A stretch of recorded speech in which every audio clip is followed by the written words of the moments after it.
Pahalgam ఉగ్రదాడికి operation Sindoor పేరుతో పాక్ పై భారత్ ప్రతీకారం తీర్చుకుంది. దీంతో ఇరు దేశాల మధ్య యుద్ధ వాతావరణం మొదలైంది.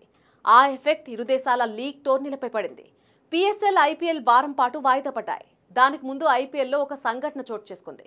మే 8న ధర్మశాలలో పంజాబ్ కింగ్స్, ఢిల్లీ క్యాపిటల్స్ మధ్య జరగాల్సిన మ్యాచ్ ఫ్లడ్ లైట్ల సమస్య కారణంగా మధ్యలో ఆగిపోయింది. అయితే ఆ లైట్లను ఆపేసింది పాకిస్తాన్ సైబర్ యోధులట. వినడానికి ఆశ్చర్యంగా ఉన్నా ఇదే నిజం. పాకిస్తాన్ మంత్రి చేసినటువంటి ఈ కామెంట్స్ సోషల్ మీడియాలో వైరల్ అవుతున్నాయి.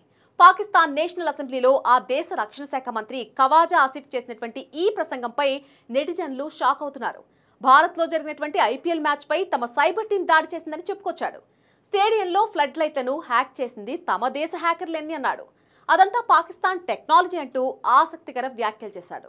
మరొక విచిత్రం ఏంటంటే ఇండియా డ్యాంలను పాక్ సైబర్ టీం హ్యాక్ చేసి నీటిని విడుదల చేసినట్టుగా చెప్పుకొచ్చాడు.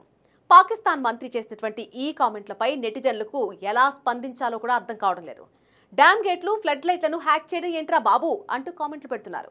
దీంతో పాకిస్తాన్ మరోసారి పరువు తీసుకున్నట్టయింది.